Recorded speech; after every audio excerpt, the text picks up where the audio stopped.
Dear students, this session is the continuation of previous classes on the topic percussist. അപ്പോൾ നമ്മൾ previous ക്ലാസ്സുകളിൽ പെർക്കസിസ്റ്റ് എന്താണെന്നാണ് നമ്മൾ ഡിസ്കസ് ചെയ്തിരുന്നത്. അപ്പോൾ നമ്മൾ ഓൾറെഡി പറഞ്ഞതാണ് there are mainly three types of percussists. First one, percussist taxable in case of all employees. Then second one, percussist taxable in case of specified employees. Then third one is percussist tax-free percussists. Okay. അതിലെ first one ആയിട്ടുള്ള perquisite taxable in case of all employees ആയിരുന്നു നമ്മൾ discuss ചെയ്തിരുന്നത്.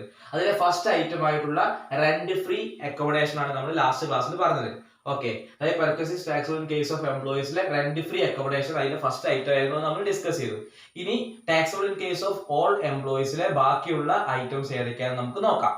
Okay, then second one പറയുന്നത് amount paid by the employer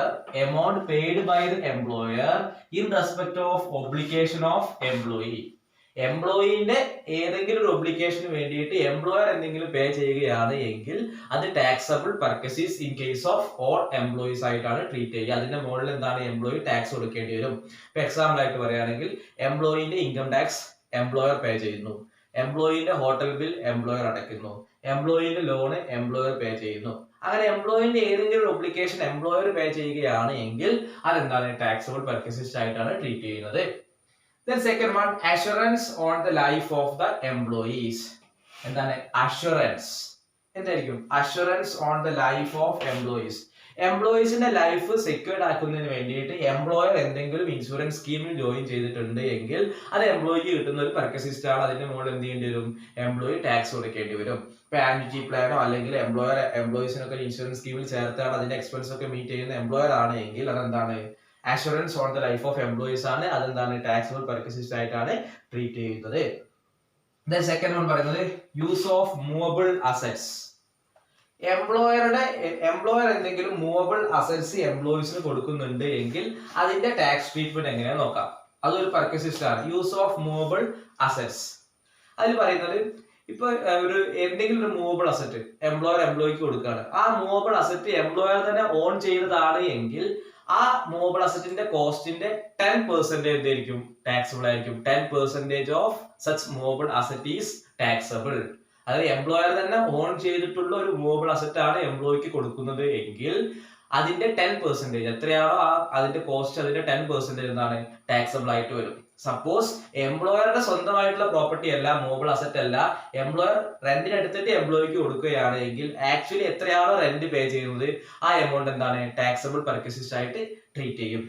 okay, അപ്പൊ ഒന്നും കൂടി പറയാം. യൂസ് ഓഫ് മൂവബിൾ അസറ്റ്സ് പറഞ്ഞു കഴിഞ്ഞാൽ എംപ്ലോയർ എംപ്ലോയിക്ക് എന്തെങ്കിലും മൂവബിൾ അസറ്റ്സ് കൊടുത്തിട്ടുണ്ട് എങ്കിൽ അതിന്റെ ട്രീറ്റ്മെന്റ് എങ്ങനെയാണെന്നാ പറയുന്നത്. ആ എംപ്ലോയിക്ക് കൊടുത്തിട്ടുള്ള മൂവബിൾ അസറ്റ് എന്ന് പറയുന്നത് ഓൺ ചെയ്തിട്ടുള്ളത് എംപ്ലോയർ തന്നെയാണ് എങ്കിൽ, അതിന്റെ ഓണർ എംപ്ലോയർ തന്നെയാണ് എങ്കിൽ അതിന്റെ കോസ്റ്റിന്റെ 10% എന്താണ് ടാക്സബിൾ ആയിട്ട് വരും. ഇനി സപ്പോസ് എംപ്ലോയർ അത് റെന്റിന് എടുത്തിട്ടാണ് എംപ്ലോയിക്ക് കൊടുക്കുന്നത് എങ്കിൽ ആക്ച്വൽ ഹയർ ചാർജസ് എത്രയാണോ വരുന്നത് അതെന്താണ് ടാക്സബിൾ ആയിട്ട് വരും. ഓക്കെ, അടുത്ത് പറയുന്നത് ഫ്രീ മീൽസ് പ്രൊവൈഡ് ചെയ്യുക, അല്ലെങ്കിൽ ഫ്രീ ഫുഡ് പ്രൊവൈഡ് ചെയ്യുകയാണ് എങ്കിൽ അതിന്റെ ട്രീറ്റ്മെന്റ് എങ്ങനെ നോക്കാം.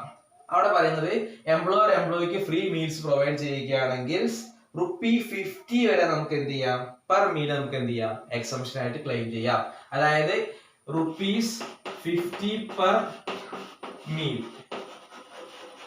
₹50 പെർ മീൽ എന്താണ് വരെ നമുക്ക് എക്സംപ്റ്റഡ് ആയിട്ട് ക്ലെയിം ചെയ്യാം. ₹50 വരെ ഉള്ള ഒരു മീലാണ് എംപ്ലോയിക്ക് കൊടുക്കുന്നത് എങ്കിൽ അതിന്റെ മുകളിൽ ടാക്സ് ഒന്നും കൊടുക്കണ്ട. 50 പെർ മീൽ 50 മുകളിലേക്ക് പോവുകയാണെങ്കിൽ എന്താണ് ടാക്സബിൾ ആയിട്ട് വരും. ഓക്കെ, ഞാൻ ഒന്നും കൂടെ പറയാം. ആരും പറഞ്ഞ റെന്റ് ഫ്രീ ഫർണിഷ്ഡ് അക്കോമഡേഷൻ ആണ് നമ്മൾ ഓൾറെഡി ഡിസ്കസ് ചെയ്തു. Second one, amount paid by the employer in respect of any obligation of എംപ്ലോയിന് എന്തെങ്കിലും ഒബ്ലിഗേഷൻ എംപ്ലോയർ പേ ചെയ്യുകയാണ് എങ്കിൽ അത് ടാക്സബിൾ പർക്കസിസ്റ്റ് ആണ്. Then assurance on the life of എംപ്ലോയീസിന്റെ ലൈഫ് സെക്യൂർഡ് ആക്കുന്നതിന് വേണ്ടിയിട്ട് എംപ്ലോയർ എന്തെങ്കിലും ഇൻഷുറൻസ് എടുത്തിട്ടുണ്ട് എങ്കിൽ അത് ടാക്സബിൾ പർക്കസിസ്റ്റ് ആണ്. യൂസ് ഓഫ് മൂവബിൾ അസറ്റ്സ് എംപ്ലോയിക്ക് എന്തെങ്കിലും മൂവബിൾ അസറ്റ് കൊടുക്കുന്നുണ്ടെങ്കിൽ അത് ടാക്സബിൾ ആണ്. അത് എംപ്ലോയറുടെ തന്നെ മൂവബിൾ അസറ്റ് ആണ് കൊടുക്കുന്നതെങ്കിൽ 10% ഓഫ് സച്ച് കോസ്റ്റ്. അതല്ല എംപ്ലോയർ റെന്റ് എടുത്തിട്ടാണ് കൊടുക്കുന്നതെങ്കിൽ actual hire charges or rent paid by the employer എന്താണ് ടാക്സബിൾ ആയിട്ട് വരും. ദെൻ അടുത്ത് പറയുന്നത് ഫ്രീ മീൽസ് ആണെങ്കിൽ 50 പെർ മീൽ വരെ എന്താണ് എക്സംപ്റ്റഡ് ആണ്. അതിന് മുകളിലേക്ക് പോവുകയാണെങ്കിൽ എന്ത് ചെയ്യേണ്ടി വരും, ടാക്സ് കൊടുക്കേണ്ടി വരും. ദെൻ അടുത്ത് പറയുന്നത് interest free or concessional loan. Employer എംപ്ലോയിക്ക് എന്താണ് ഇൻട്രസ്റ്റ് ഫ്രീ ലോൺ പ്രൊവൈഡ് ചെയ്യാണ്, ഇൻട്രസ്റ്റ് ഇല്ലാതെ ലോൺ പ്രൊവൈഡ് ചെയ്യുക, അല്ലെങ്കിൽ കൺസെഷണൽ ലോൺ സാധാരണ ഉള്ളതിനേക്കാളും ഇൻട്രസ്റ്റ് റേറ്റ് കുറച്ചിട്ട് എന്ത് ചെയ്യുക ലോൺ പ്രൊവൈഡ് ചെയ്യുന്നുണ്ട് എങ്കിൽ അതിന്റെ ട്രീറ്റ്മെന്റ് എങ്ങനെയാണ് പറയുന്നത്. ഓക്കെ, അപ്പൊ ഇൻട്രസ്റ്റ് ഫ്രീ ലോൺ അല്ലെങ്കിൽ കൺസെഷൻ ലോണിൽ 3 കേസ് പറയുന്നുണ്ട്. ഫസ്റ്റ് കേസ് പറയുന്നത് അപ് ടു ₹20,000 20,000 രൂപ വരെയാണ് എന്ത് ചെയ്യുന്നത് ലോൺ കൊടുക്കുന്നത് എങ്കിൽ അവിടെ ടാക്സബിൾ അല്ല, ടാക്സബിൾ വാല്യൂ നില്ലാണ്, അതിന്റെ മുകളിൽ ടാക്സ് കൊടുക്കേണ്ട ആവശ്യമില്ല. ഫസ്റ്റ് കേസ് ഉണ്ടായിരുന്നു അപ് ടു ₹20,000 വരെയാണെങ്കിൽ എന്താണ് ടാക്സ് കൊടുക്കേണ്ട, ടാക്സബിൾ വാല്യൂ നില്ലാണ്. അതിൽ സെക്കൻഡ് കേസ് പറയുന്നത് ഒരു ഡിസീസ് ട്രീറ്റ് ചെയ്യുന്നതിന് വേണ്ടി, എന്തെങ്കിലും ഒരു ഡിസീസ് ട്രീറ്റ് ചെയ്യുന്നതിന് വേണ്ടിയിട്ടാണ് ലോൺ പ്രൊവൈഡ് ചെയ്യുന്നത്, അല്ലെങ്കിൽ എന്തെങ്കിലും ഒരു അസുഖത്തിന്റെ ട്രീറ്റ്മെന്റിന് വേണ്ടിയിട്ടാണ് ലോൺ പ്രൊവൈഡ് ചെയ്യുന്നത് എങ്കിൽ എന്താണ് അതിന്റെ മുകളിൽ എന്ത് ചെയ്യേണ്ട ടാക്സ് കൊടുക്കേണ്ട, ടാക്സബിൾ വാല്യൂ നില്ലാണ്. അപ്പൊ നമ്മൾ ഡിസ്കസ് ചെയ്തുകൊണ്ടിരുന്നത് interest free or concessional loan ആണ്. അതിലെ ഫസ്റ്റ് കേസ് പറഞ്ഞത് അപ് ടു 20,000 വരെയാണെങ്കിൽ നില്ലാണ്. സെക്കൻഡ് വൺ പറഞ്ഞതാണ് ഡിസീസ്ഡ് പേഴ്സന്റെ ആണ്, അല്ലെങ്കിൽ എന്തെങ്കിലും ഡിസീസ് ട്രീറ്റ് ചെയ്തതിന് വേണ്ടിയിട്ടാണ് എങ്കിൽ അതിന്റെ മുകളിൽ കൊടുക്കുന്നതിന് മുകളിൽ എന്ത് ചെയ്യേണ്ട ടാക്സ് കൊടുക്കേണ്ട, അതും എന്താണ് നില്ലാണ്. തേർഡ് കേസ് പറയുന്നത് ഈ 2 കേസും അല്ലാതെയുള്ള വേറെ ഏതെങ്കിലും കേസ് ആണ് എങ്കിൽ state bank of India provide ചെയ്യുന്ന സിമ്പിൾ ഇൻട്രസ്റ്റ് എത്രയാണോ ആ ഇൻട്രസ്റ്റിന്റെ എമൗണ്ട് എന്ത് ചെയ്യും നമ്മൾ ടാക്സബിൾ ആയിട്ട് വരും. അതായത് നോർമലി ഒരു സ്റ്റേറ്റ് ബാങ്ക് ഓഫ് ഇന്ത്യ കൊടുക്കുന്ന ലോണിന് എത്രയാണോ അവർ ഇൻട്രസ്റ്റ് റേറ്റ് ഈടാക്കുന്നത് അത്ര തന്നെ എന്ത് ചെയ്യണം നമ്മൾ എന്ത് ചെയ്യണം ടാക്സബിൾ ആയിട്ട് കൊടുക്കേണ്ടി വരും. ക്ലിയർ? ഇതിനടുത്ത് വരുന്നത് holiday enjoyment.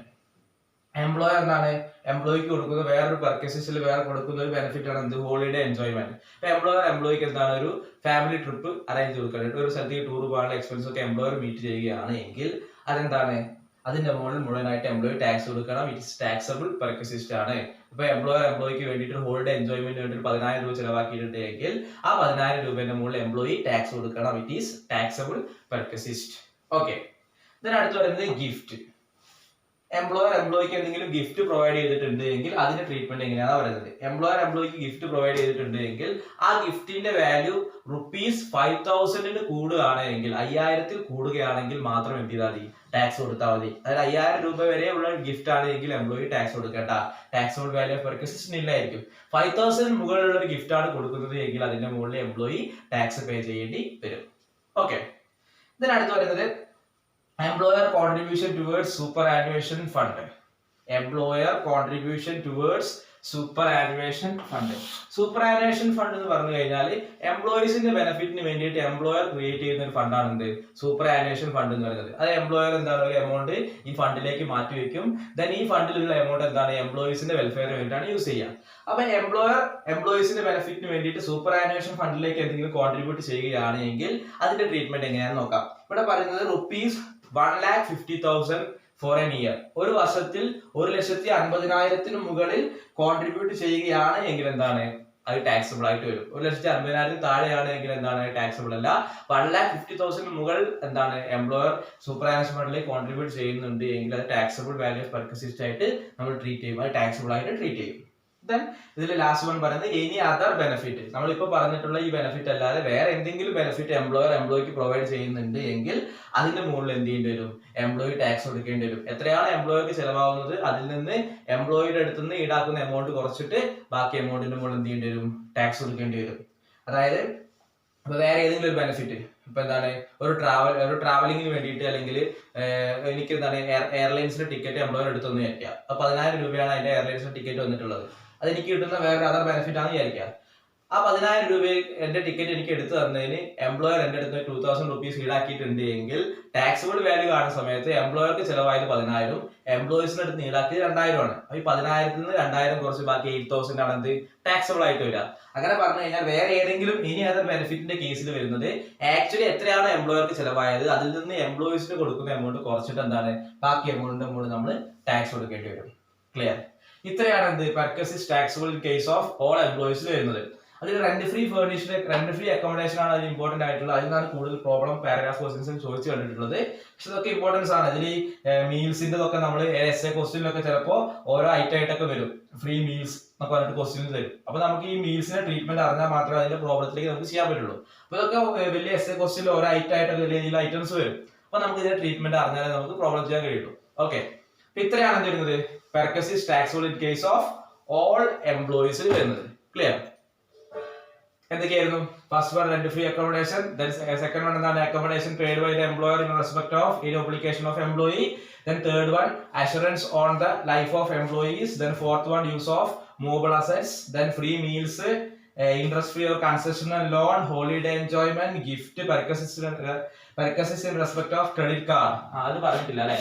Perquisites in case of credit card. Employer എംപ്ലോയിക്ക് ക്രെഡിറ്റ് കാർഡ് ഫെസിലിറ്റീസ് പ്രൊവൈഡ് ചെയ്യുന്നുണ്ട്. അല്ലെ എംപ്ലോയർ എന്താണ് ഒരു ക്രെഡിറ്റ് കാർഡ് എംപ്ലോയിക്ക് കൊടുക്കുകയാണ്, അതിന്റെ ക്യാഷ് ഒക്കെ കൊടുക്കുന്ന എംപ്ലോയർ ആണ്. അങ്ങനെയാണെങ്കിൽ ആക്ച്വലി എത്രയാണോ എംപ്ലോയർ എംപ്ലോയിക്ക് കൊടുക്കുന്ന ആ എംപ്ലോയിക്ക് വേണ്ടി ചെലവാക്കുന്ന എമൗണ്ട് അതിന്റെ മുകളിൽ എംപ്ലോയി എന്ത് ചെയ്യേണ്ടി വരും? ടാക്സ് കൊടുക്കേണ്ടി വരും. നമ്മുടെ എല്ലാ കേസിലും പറഞ്ഞാൽ എത്രയാണോ ആക്ച്വലി എംപ്ലോയർ ചെലവാക്കുന്നത് അതിന്റെ മുകളിൽ എന്ത് ചെയ്യേണ്ടി വരും? ടാക്സ് കൊടുക്കേണ്ടി വരും. അടുത്ത് പറഞ്ഞ employer contribution toward superannuation fund. Then last one any other benefit. ഇത്രയാണ് എന്ത് ചെയ്യുന്നത്? Perquisites taxable in case of all എംപ്ലോയീസിൽ വരുന്നത്. ഇനി നമ്മൾ perquisites taxable in case of specified employees നോക്കാം. അതായത് പെർക്വസിസിലെ രണ്ടാമത്തെ ക്ലാസിഫിക്കേഷൻ എന്തായിരുന്നു? Perquisites taxable in case of specified employees. In case of all employees അല്ല ഇതിൽ എന്താണ്? Specified employees. Taxable in case of specified employees. Specified employees. Specified employees. Okay. അപ്പോൾ നമ്മൾ specified employee എന്താണെന്ന് അറിയണം അല്ലേ? Perquisites taxable in case of specified employees. അപ്പോൾ നമ്മൾ ഫസ്റ്റ് എന്ത് ചെയ്യണം? സ്പെസിഫൈഡ് എംപ്ലോയി എന്ന് പറഞ്ഞാൽ എന്താണ്, അല്ലെങ്കിൽ സ്പെസിഫൈഡ് എംപ്ലോയീസ് എന്ന് പറഞ്ഞാൽ ആരാണെന്ന് അറിയണം. സ്പെസിഫൈഡ് എംപ്ലോയി എന്ന് പറയുന്നത് any employee who has A director of the company. Specified employee എന്ന് പറയുന്നത് ഒന്നല്ലെങ്കിൽ എന്താണ്? ഒരു കമ്പനീന്റെ ഡയറക്ടർ ആവാം. He's an employee and director of the company. അയാൾ കമ്പനിയുടെ ഡയറക്ടർ ആണെങ്കിൽ നമുക്ക് എന്ത് പറയാം? ആ എംപ്ലോയിനെ സ്പെസിഫൈഡ് എംപ്ലോയി എന്ന് പറയാം. Then any employee who has voting right of above 20%. 20% അധികം വോട്ടിംഗ് റൈറ്റ് ഉള്ള ഒരു എംപ്ലോയി ആണ് എങ്കിൽ ആ എംപ്ലോയി നമുക്ക് സ്പെസിഫൈഡ് എംപ്ലോയീസ് എന്ന് പറയാം. Then പറയുന്നത് any employees whose income from salary exceeds rupees 50,000. 50,000 മുകളിൽ ഇൻകം ഫ്രം സാലറിയിൽ ഇൻകം ഏൺ ചെയ്യുന്നുണ്ട് എങ്കിൽ എന്താണ്? അയാളെ നമുക്ക് സ്പെസിഫൈഡ് എംപ്ലോയി എന്ന് പറയാം. അപ്പൊ സ്പെസിഫൈഡ് എംപ്ലോയി എന്ന് പറഞ്ഞാൽ ആരൊക്കെയാണ്? ഒന്നല്ലെങ്കിൽ he is a director of the company. ആ എംപ്ലോയി എന്താണ്? കമ്പനിയുടെ ഡയറക്ടർ ആയിരിക്കണം. അതല്ലെങ്കിൽ 20% വോട്ടിംഗ് റേറ്റ് ഉള്ള ആളാണെങ്കിൽ അയാളെ നമുക്ക് സ്പെസിഫൈഡ് എംപ്ലോയീസ് എന്ന് പറയാം. അതും അല്ലെങ്കിൽ എന്താണ്? സാലറി ഇൻകത്തിൽ നിന്ന് 50,000 കൂടുതൽ അയാൾ ഇൻകം ഏൺ ചെയ്യുന്നുണ്ട് എങ്കിൽ ആ എംപ്ലോയി നമുക്ക് എന്ത് പറയാം? സ്പെസിഫൈഡ് എംപ്ലോയീസ് എന്ന് പറയാം. ഓക്കെ. അപ്പോൾ ഇവിടെ സാലറി എന്ന് പറഞ്ഞാൽ സ്പെസിഫൈഡ് എംപ്ലോയീസിന്റെ കേസിൽ നമ്മൾ പറഞ്ഞു 50,000 കൂടുതൽ സാലറി ഏൺ ചെയ്യാന്ന് പറഞ്ഞു. അപ്പൊ ഇവിടെ സാലറി എന്ന് പറഞ്ഞു കഴിഞ്ഞാൽ എന്താണ്? അയാൾക്ക് കിട്ടുന്ന എംപ്ലോയിക്ക് കിട്ടുന്ന എല്ലാ മോണിറ്ററി ബെനിഫിറ്റും കൂടെ ടോട്ടൽ ചെയ്യുമ്പോൾ കിട്ടുന്നതാണ് എന്ത്? സാലറി എന്ന് പറയുന്നത്. അതായത് അയാൾക്ക് കിട്ടുന്ന ടാക്സബിൾ അലവൻസസ് വരും, DA വരും, കമ്മീഷൻ വരും, ബോണസ് വരും, അങ്ങനെ മോണിറ്ററി അതായത് ക്യാഷിന്റെ രൂപത്തിൽ കിട്ടുന്ന എല്ലാ ഐറ്റംസും ആഡ് ചെയ്ത് കിട്ടുന്നതാണ് അയാളുടെ സാലറി എന്ന് പറയുന്നത്. ഓക്കെ. അപ്പൊ സ്പെസിഫൈഡ് എംപ്ലോയി പറഞ്ഞാൽ ആരായിരുന്നു? Specified employee is an employee who has voting right above 20%. 20% voting rate ഉള്ള ആളായിരിക്കണം. അതല്ലെങ്കിൽ he is a director of the company. അതല്ലെങ്കിൽ എന്താണ് പറഞ്ഞത്? He has earn income under the head salary for above rupees 50,000. 50,000 കൂടുതൽ income എന്താണ്? Salary ഹെഡിൽ നിന്ന് earn ചെയ്യുകയാണെങ്കിൽ നമുക്ക് എന്ത് പറയാം? അയാളെ സ്പെസിഫൈഡ് എംപ്ലോയീസ് എന്ന് പറയാം. ഓക്കെ. അപ്പൊ perquisites taxable in case of specified എംപ്ലോയീസിലെ ഐറ്റംസ് നമുക്ക് നോക്കാം. ഫസ്റ്റ് വൺ പറയുന്നത് ട്രാൻസ്പോർട്ട് facilities. First one പറയുന്നത് transport facilities. Okay. Perquisites taxable in case of specified എംപ്ലോയിലെ ഫസ്റ്റ് വൺ ആണ് എന്ത്? Transport facilities. എംപ്ലോയർ സ്പെസിഫൈഡ് എംപ്ലോയിക്ക് എന്തെങ്കിലും ട്രാൻസ്പോർട്ട് ഫെസിലിറ്റീസ് പ്രൊവൈഡ് ചെയ്യുന്നുണ്ട് എങ്കിൽ അതിന്റെ ട്രീറ്റ്മെന്റ് ആണ് പറയുന്നത്. അത് രണ്ട് കേസ് പറയുന്നുണ്ട്. ഫസ്റ്റ് വൺ പറയുന്നത് employees of railway or airlines. Employees of railway or airlines. അതായത് ഒരു റെയിൽവേ അല്ലെങ്കിൽ എയർലൈൻസിലുള്ള എയർലൈൻസ് വഴിയാണ് എംപ്ലോയീസിന് ട്രാൻസ്പോർട്ടേഷൻ കൊടുക്കുന്നത് എങ്കിൽ അതിന്റെ ട്രീറ്റ്മെന്റ് എങ്ങനെ നോക്കാം. അതായത് ഇപ്പൊ ഞാൻ എക്സാമ്പിൾ ആയിട്ട് പറയുകയാണെങ്കിൽ ഞാനൊരു സ്പെസിഫൈഡ് എംപ്ലോയി ആണ്, ഞാനൊരു എയർലൈൻസിൽ വർക്ക് ചെയ്യണം. ഓക്കെ. ഞാൻ എയർലൈൻസിലെ എംപ്ലോയി ആണ്, സ്പെസിഫൈഡ് എംപ്ലോയി ആണ്. എനിക്ക് എന്താണ് കാലിക്കറ്റിൽ നിന്ന് ദുബായിലേക്ക് പോകുന്നതിനുള്ള ഒരു എയർലൈൻസിന്റെ ടിക്കറ്റ് എംപ്ലോയർ പ്രൊവൈഡ് ചെയ്യാണ്. അതിന്റെ കോസ്റ്റ് എന്ന് പറയുന്നത് 30,000 ആയി ആയിരിക്കാം. ഓക്കെ. 30,000 രൂപയുടെ ഒരു എയർലൈൻസിന്റെ ടിക്കറ്റ് എനിക്ക് എംപ്ലോയർ പ്രൊവൈഡ് ചെയ്യുന്നുണ്ട്. എന്നിട്ട് എന്റെ സാലറിയിൽ നിന്ന് ഒരു 10,000 അവരെന്താണ് ഈടാക്കുന്നുണ്ട്, 10,000 അവർ റിക്കവർ ചെയ്യുന്നുണ്ട്. അപ്പൊ ബാക്കി വരുന്ന ഈ 20,000 മുകളിലാണ് ഞാൻ ടാക്സ് കൊടുക്കേണ്ടത്. അങ്ങനെ പറഞ്ഞു കഴിഞ്ഞാൽ ട്രാൻസ്പോർട്ട് ഫെസിലിറ്റീസിന്റെ കേസിൽ റെയിൽവേ ഓർ എയർലൈൻസ് ആണ് എങ്കിൽ എംപ്ലോയർ എത്രയാണോ ചെലവാക്കുന്നത് അതിൽ നിന്ന് എംപ്ലോയീസിന്റെ അടുത്ത് നിന്ന് ഈടാക്കുന്ന എമൗണ്ട് കുറച്ചിട്ടുള്ള ബാക്കി എമൗണ്ടിന്റെ മുകളിൽ എന്ത് ചെയ്യേണ്ടി വരും, ടാക്സ് കൊടുക്കേണ്ടി വരും. ഓക്കെ, ആ റെയിൽവേ ആൻഡ് എയർലൈൻസിന്റെ കേസിൽ. പിന്നെ അടുത്ത് വരുന്നത് ഇനി other transport undertaking, other transport undertakings, railway airlines അതല്ലെങ്കിൽ വേറെ എന്തെങ്കിലും ട്രാൻസ്പോർട്ട് അണ്ടർടേക്കിങ്സ്, കാർ വഴിയോ അല്ലെങ്കിൽ ബസ്സിലൊക്കെ ഒരു ട്രാൻസ്പോർട്ടേഷൻ പ്രൊവൈഡ് ചെയ്യാൻ, അതും നേരത്തെ പറഞ്ഞ പോലെ തന്നെയാണ്. ആക്ച്വലി എംപ്ലോയർക്ക് എത്രയാണോ ചെലവായത് അതിൽ നിന്ന് എന്ത് ചെയ്യുക, എംപ്ലോയീസിന്റെ അടുത്ത് നിന്ന് ഈടാക്കുന്നത് കുറച്ചിട്ട് ബാക്കി എമൗണ്ടിന്റെ മുകളിൽ ടാക്സ് കൊടുക്കേണ്ടി വരും. അപ്പൊ ട്രാൻസ്പോർട്ട് ഫെസിലിറ്റീസ് റെയിൽവേ ഉണ്ടാവും, റെയിൽവേ ഓർ എയർലൈൻസും ഉണ്ട്, അതുപോലെ തന്നെ അതർ അണ്ടർടേക്കിങ്സും ഉണ്ട്. രണ്ട് കേസിലും എന്താണ്, എംപ്ലോയർക്ക് എത്രയാണോ ചെലവാകുന്നത് അതിൽ നിന്ന് എംപ്ലോയീസിന്റെ അടുത്ത് ഈടാക്കുന്ന എമൗണ്ട് കുറച്ച് ബാക്കി എമൗണ്ടിന്റെ മുകളിൽ എന്ത് ചെയ്യേണ്ടി വരും, ടാക്സ് കൊടുക്കേണ്ടി വരും. ഓക്കെ, ഇതിനടുത്ത് പറയുന്നത് service of domestic servant, service of domestic servant, domestic servant, service of domestic servant. രണ്ടാമത് പറയുന്നത് service of domestic servant. Employer എംപ്ലോയിക്ക് ഒരു ഡൊമസ്റ്റിക് സെർവന്റിനെ പ്രൊവൈഡ് ചെയ്യാണ്. അതായത് സ്വീപ്പർ ആവാം, ഗാർഡനർ ആവാം, വാച്ച്മാൻ അല്ലെങ്കിൽ പേഴ്സണൽ അസിസ്റ്റന്റ്, അങ്ങനെ ആരെങ്കിലും എംപ്ലോയർ എംപ്ലോയിക്ക് പ്രൊവൈഡ് ചെയ്യുകയാണ് എങ്കിൽ അതിന്റെ എക്സ്പെൻസ് മീറ്റ് ചെയ്യുന്നത് എംപ്ലോയർ ആണ് എങ്കിൽ എന്താണ്, it is taxable in case of specified employees. For example ആയിട്ട് പറയുകയാണെങ്കിൽ എന്റെ എംപ്ലോയർ എനിക്ക് എന്താണ് ഒരു വാച്ച്മാൻ അപ്പോയിന്റ് ചെയ്യാണ്, ആ വാച്ച്മാന്റെ സാലറി ആയിട്ടുള്ള 8,000 എംപ്ലോയർ ആണ് പ്രൊവൈഡ് ചെയ്യുന്നതെങ്കിൽ ആ 8,000 എന്താണ് ടാക്സബിൾ പെർക്വസിസ്റ്റ് ആയിട്ടാണ് ട്രീറ്റ് ചെയ്യുക.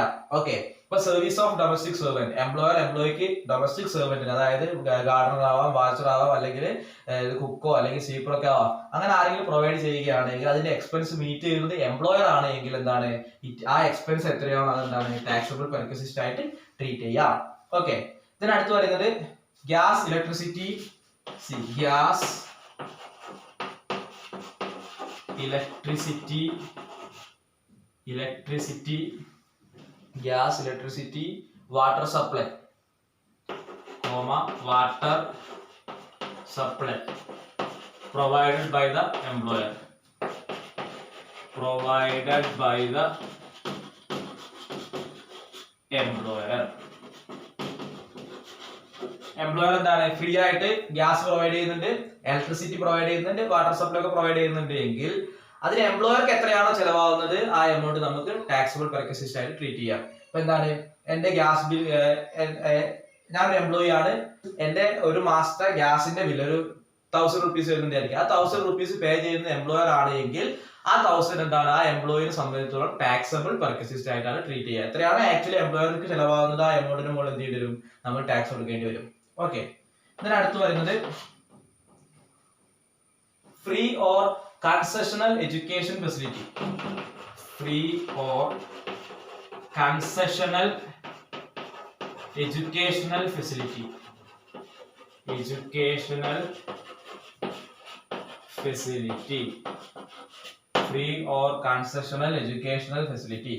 എംപ്ലോയർ എംപ്ലോയിക്ക് എന്തെങ്കിലും എഡ്യൂക്കേഷണൽ ഫെസിലിറ്റി പ്രൊവൈഡ് ചെയ്യണം. അത് എംപ്ലോയിക്ക് ആയിക്കോണമെന്നില്ല, എംപ്ലോയീസിന്റെ ഫാമിലിയിലുള്ള ഏതെങ്കിലും മെമ്പേഴ്സിനാവും, എന്റെ മക്കൾക്കോ അല്ലെങ്കിൽ എന്റെ സിസ്റ്ററിന്റെ മക്കൾക്കോ അങ്ങനെ എന്തെങ്കിലും ഹൗസ് ഹോൾഡ് ആയിട്ടുള്ള അല്ലെങ്കിൽ എംപ്ലോയിന്റെ ഫാമിലിയിലുള്ള ആർക്കെങ്കിലും എന്തെങ്കിലും ഫ്രീ അല്ലെങ്കിൽ കൺസെഷൻ ആയിട്ടുള്ള എഡ്യൂക്കേഷണൽ ഫെസിലിറ്റീസ് പ്രൊവൈഡ് ചെയ്യുകയാണ് എങ്കിൽ അതിന്റെ ട്രീറ്റ്മെന്റ് എങ്ങനെയാന്ന് നോക്കാം. ഓക്കെ, അപ്പൊ കൺസെഷൻ ആയിട്ടുള്ള എഡ്യൂക്കേഷൻ ഫെസിലിറ്റി പ്രൊവൈഡ് ചെയ്യുകയാണെങ്കിൽ അപ് ടു 1,000 പെർ മന്ത് ആണ് എങ്കിൽ, അതായത് എംപ്ലോയർ ചെലവാക്കുന്ന amount up to ₹1,000 per month ആണ് എങ്കിൽ, പെർ ചൈൽഡ്, ഒരു ചൈൽഡിന് 1,000 rupees വരെയാണ് എംപ്ലോയർ ചെലവാക്കുന്നത് എങ്കിൽ അതിന്റെ മുകളിൽ എംപ്ലോയി ടാക്സ് ഒന്നും കൊടുക്കേണ്ട. അതായത് 1,000 പെർ മന്ത് വരെ എന്താണ് എക്സംപ്റ്റഡ് ആണ്. ഇനി 1,000 പെർ മന്തിന് എബോ ആണ് എംപ്ലോയർ ചെലവാക്കുന്നത് എങ്കിൽ ആ ഫുൾ എമൗണ്ടിന്റെ മുകളിൽ എംപ്ലോയി എന്ത് ചെയ്യേണ്ടി വരും, ടാക്സ് പേ ചെയ്യേണ്ടി വരും. ഓക്കെ, അപ്പൊ ഒന്നും കൂടെ പറയാം, free or concessional educational facility, free ആയിട്ടുള്ള എഡ്യൂക്കേഷണൽ ഫെസിലിറ്റി എംപ്ലോയർ എംപ്ലോയീസിന് പ്രൊവൈഡ് ചെയ്യണം. എംപ്ലോയീസ് അല്ലെങ്കിൽ എംപ്ലോയിന്റെ ഫാമിലിയുള്ള ആർക്കെങ്കിലും എഡ്യൂക്കേഷൻ ഫെസിലിറ്റീസ് പ്രൊവൈഡ് ചെയ്യുകയാണ്. അതിനുവേണ്ടി എംപ്ലോയർ ചെലവാക്കുന്ന എമൗണ്ട് ₹1,000 പെർ മന്തിന് ബിലോ ആണ് എങ്കിൽ, അതുവരെ ആണ് എങ്കിൽ എന്താണ് അതിന്റെ മുകളിൽ ടാക്സ് ഒന്നും കൊടുക്കേണ്ട. ₹1,000 പെർ മന്തിന് മുകളിലേക്ക് പോവുകയാണ് എങ്കിൽ അതിന്റെ മുകളിൽ മൊത്തമായിട്ട് എന്ത് ചെയ്യേണ്ടി വരും, എംപ്ലോയി ടാക്സ് കൊടുക്കേണ്ടി വരും. ഓക്കെ, ഇപ്പൊ എക്സാമ്പിൾ ആയിട്ട് പറയുകയാണെങ്കിൽ എംപ്ലോയർ എന്താണ് 800 പെർ മന്ത് എന്താണ് എഡ്യൂക്കേഷൻ ഫെസിലിറ്റിക്ക് വേണ്ടി പ്രൊവൈഡ് ചെയ്യുന്നുണ്ടെങ്കിൽ ടാക്സിബിൾ വാല്യൂ എന്തായിരിക്കും നില്ലായിരിക്കും. കാരണം എന്താണ് നമ്മൾ അതിന്റെ കണ്ടീഷൻ പറഞ്ഞ എന്താണ് അപ് ടു 1000 പെർ മന്ത് എന്താണ് നില്ലാണ്. അതിന് മുകളിലേക്കാണെങ്കിൽ ടാക്സ് കൊടുത്താൽ മതി. അടുത്ത എക്സാമ്പിൾ 1200 പെർ മന്ത് ആണെങ്കിൽ എന്താണ് എംപ്ലോയിക്ക് എഡ്യൂക്കേഷൻ ഫെസിലിറ്റി കൊടുക്കുന്നുണ്ട്, അതിന് ചെലവാക്കുന്നത് 1200 പെർ മന്ത് ആണെങ്കിൽ 1200 into 12 എത്ര വരും 2400 3400 3060 എത്രയാണോ ആ എമൗണ്ട് എന്താണ് മൊത്തമായിട്ട് ടാക്സ് കൊടുക്കേണ്ടി വരും. ക്ലിയർ? അതായത് 1000 വരെയാണ് എങ്കിൽ ടാക്സ് കൊടുക്കേണ്ട, 1000 പെർ മന്തിന് മുകളിലേക്ക് പോവുകയാണ് എങ്കിൽ എന്താണ് എംപ്ലോയർ ടാക്സ് കൊടുക്കേണ്ടി വരും. ഓക്കെ, ഒന്നും കൂടെ പറയാം. Perquisites tax in case of specified employees ആണ് നമ്മൾ പറയുന്നത്. സ്പെസിഫൈഡ് എംപ്ലോയീസ് എന്ന് പറഞ്ഞു കഴിഞ്ഞാൽ ഒരു കമ്പനിയുടെ ബോർഡ് ഓഫ് ഡയറക്ടർ ആവാം, അല്ലെങ്കിൽ സാലറി ഇൻകത്തിൽ 50,000 കൂടുതൽ ഇൻകം ഏൺ ചെയ്യുന്ന ആളാവാം, അതും അല്ലെങ്കിൽ എന്താണ് 20% മുകളിൽ വോട്ടിംഗ് റേറ്റുള്ള ആളെ നമ്മൾ എന്താ പറയുന്നത് സ്പെസിഫൈഡ് എംപ്ലോയീസ് എന്ന് പറയുന്നത്. അപ്പൊ സ്പെസിഫൈഡ് എംപ്ലോയീസിന്റെ കേസിൽ ടാക്സബിൾ ആയിട്ടുള്ള പർക്കസിസിൽ ഫസ്റ്റ് വൺ പറയുന്നത് ട്രാൻസ്പോർട്ട് ഫെസിലിറ്റീസ്. എംപ്ലോയിക്ക് എന്തെങ്കിലും ട്രാൻസ്പോർട്ട് ഫെസിലിറ്റീസ് പ്രൊവൈഡ് ചെയ്യുന്നുണ്ട്, അത് റെയിൽവേ, എയർലൈൻസ് ആവാം, അല്ലെങ്കിൽ അതർ ട്രാൻസ്പോർട്ട് അണ്ടർടേക്കിംഗ് ആവാം, അങ്ങനെ കൊടുക്കുന്നുണ്ട് എങ്കിൽ ആക്ച്വലി എത്രയാണോ എംപ്ലോയർക്ക് ചെലവായത് അതിൽ നിന്ന് എംപ്ലോയീസിന്റെ അടുത്ത് നിന്ന് ഈടാക്കുന്ന എമൗണ്ട് ഡിഡക്ട് ചെയ്ത് ബാക്കി എമൗണ്ടിന്റെ മുകളിൽ ടാക്സ് കൊടുക്കേണ്ടി വരും. Okay, then service of domestic servant, Gardner, sweeper, watchman അങ്ങനെയൊക്കെ പ്രൊവൈഡ് ചെയ്യുന്നുണ്ടെങ്കിൽ ആക്ച്വലി എത്രയാണോ എംപ്ലോയർക്ക് ചെലവാകുന്നത് ആ എമൗണ്ടിന്റെ മുകളിൽ എംപ്ലോയി ടാക്സ് കൊടുക്കേണ്ടി വരും. ഇതിനടുത്തത് gas, electricity, water supply provide ചെയ്യുന്ന എംപ്ലോയിക്ക് ഫ്രീ ഗ്യാസ് അല്ലെങ്കിൽ ഫ്രീ ഇലക്ട്രിസിറ്റി അല്ലെങ്കിൽ വാട്ടർ സപ്ലൈ ഒക്കെ പ്രൊവൈഡ് ചെയ്യുകയാണ് എങ്കിൽ ആക്ച്വലി എത്രയാണ് എംപ്ലോയർക്ക് അതിന്റെ മുകളിൽ ചെലവാകുന്നത് ആ എമൗണ്ടിന്റെ മുകളിൽ എംപ്ലോയി ടാക്സ് കൊടുക്കേണ്ടി വരും. then അടുത്ത് പറഞ്ഞ free or concessional education facility, free ആയിട്ടുള്ള അല്ലെങ്കിൽ കൺസെഷൻ പോലെ എഡ്യൂക്കേഷൻ ഫെസിലിറ്റി എംപ്ലോയീസിനോ അല്ലെങ്കിൽ എംപ്ലോയിന്റെ ഫാമിലിയുള്ള ആൾക്കാർ കൊടുക്കുകയാണ് എങ്കിൽ അതിന്റെ കണ്ടീഷൻ പറയുന്നത് അപ് ടു 1000 പെർ മന്ത് ആണ് എങ്കിൽ നില്ലും, 1000 പെർ മന്തിന് മുകളിലേക്ക് പോവുകയാണെങ്കിൽ ഫുള്ളി ടാക്സ് ഉണ്ടാവും. ഓക്കെ, ഇതിന് അടുത്ത് പറയുന്നത് sweat equity shares or employee stock option plan. Set equity shares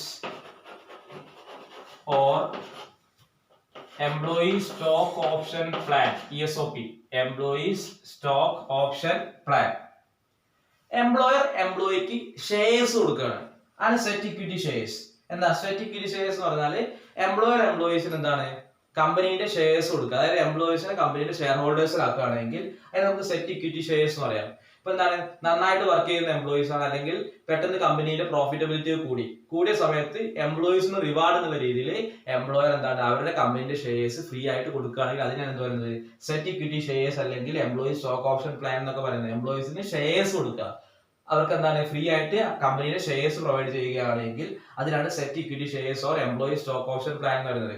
അതെന്തായാലും ഫ്രീ ആയിട്ടാവാം, അല്ലെങ്കിൽ എന്താണ് കൺസെഷൻ രീതിയിലാവാം. ചിലപ്പോൾ 200 പെർ ഷെയർ ഉള്ള ചിലപ്പോൾ 150 ആയിരിക്കും കൊടുക്കുന്നുണ്ടാവാം, മാർക്കറ്റ് വാല്യൂ കുറച്ചിട്ട് കൺസെഷൻ പോലെ ആയിരിക്കും കൊടുക്കുന്നുണ്ടാവാം. അങ്ങനെ കൊടുക്കുകയാണെങ്കിൽ അത് taxable in case of specified എംപ്ലോയീസിൽ വരുന്ന ഒരു ടാക്സബിൾ ഐറ്റം ആണ്. അതിന്റെ ട്രീറ്റ്മെന്റ് എന്ന് പറഞ്ഞു കഴിഞ്ഞാൽ നമ്മൾ സെറ്റ് ഇക്വിറ്റി ഷെയർസ് എന്താന്ന് പറഞ്ഞാൽ എന്താണ് എംപ്ലോയീസിന് എംപ്ലോയർ ഷെയർസ് ഇഷ്യൂ ചെയ്യുന്നതാണ് എന്ത് പറയുന്നത് സെറ്റ് ഇക്വിറ്റി ഷെയർസ്, അത് വിയർപ്പ് ഓഹരി എന്നൊക്കെ പറയും. എന്താണ് അവരുടെ അധ്വാനത്തിന് എംപ്ലോയർ റിവാർഡ് പോലെ എംപ്ലോയീസിന് കൊടുക്കുന്നതാണ്. അതിനെ തന്നെയാണ് എംപ്ലോയി സ്റ്റോക്ക് ഓപ്ഷൻ പ്ലാൻ എന്ന് പറയുന്നത്. എന്താണ് എംപ്ലോയിക്ക് ഷെയർസ് കൊടുക്കുക. ആ കേസിൽ പറയുന്നത് എത്രയാണോ മാർക്കറ്റ് വാല്യൂ, ആ ഷെയറിന്റെ മാർക്കറ്റ് വാല്യൂ എത്രയാണോ അതിൽ നിന്ന് എംപ്ലോയിക്ക് കൊടുത്തിട്ടുള്ള ഷെയറിന്റെ മാർക്കറ്റ് വാല്യൂവിൽ നിന്ന് എംപ്ലോയി പേ ചെയ്തിട്ടുള്ള അല്ലെങ്കിൽ എംപ്ലോയീസിന്റെ അടുത്ത് നിന്ന് എംപ്ലോയർ ഈടാക്കിയിട്ടുള്ള എമൗണ്ട് ഡിഡക്ട് ചെയ്ത് ബാക്കി വരുന്ന എമൗണ്ടിന്റെ മുകളിൽ എന്ത് ചെയ്യേണ്ടി വരും ടാക്സ് കൊടുക്കേണ്ടി വരും. ഓക്കെ, അതായത് എംപ്ലോയിക്ക് ഷെയർസ് കൊടുത്തു, ആ ഷെയറിന്റെ മാർക്കറ്റ് വാല്യൂ എത്രയാണോ അതിൽ നിന്ന് എംപ്ലോയിന്റെ കയ്യിൽ നിന്ന് എംപ്ലോയർ ഈടാക്കിയിട്ടുള്ള എമൗണ്ട് ലെസ് ചെയ്ത് ബാക്കിയുള്ള എമൗണ്ടിന്റെ മുകളിൽ നമ്മൾ എന്ത് ചെയ്യേണ്ടി വരും ടാക്സ് കൊടുക്കേണ്ടി വരും. അതാണ് ഈ കേസിൽ പറയുന്നത് sweat equity shares or employee stock option പ്ലാനിൽ പറയുന്നത്. ഓക്കെ, ഇതിന് അടുത്ത് പറയുന്നത് valuation of motor car, valuation of motor car. Then last one പറയുന്നത് valuation of medical facilities, valuation of medical facilities. Okay, last രണ്ടായിട്ടാണ് വാല്യുവേഷൻ ഓഫ് മോട്ടോർ കാറും valuation of medical ഫെസിലിറ്റീസും. ഈ വാല്യുവേഷൻ ഓഫ് മോട്ടോർ കാർ കുറച്ച് അധികം തന്നെ പറയാനുണ്ട്, അതിൽ പ്രോബ്ലംസും ഉണ്ട്. അപ്പൊ വാല്യുവേഷൻ ഓഫ് മോട്ടോർ കാറും വാല്യുവേഷൻ ഓഫ് മെഡിക്കൽ ഫെസിലിറ്റീസ് ആ ലാസ്റ്റ് വരുന്ന രണ്ട് ഐറ്റംസ് നമ്മൾ അടുത്ത ക്ലാസ്സുകളിൽ ഡിസ്കസ് ചെയ്യാം. ഓക്കെ, ഇപ്പൊ നമുക്ക് ഇത്രയും മതി. ഓക്കെ, അപ്പൊ നമ്മൾ ഈ ക്ലാസ്സിൽ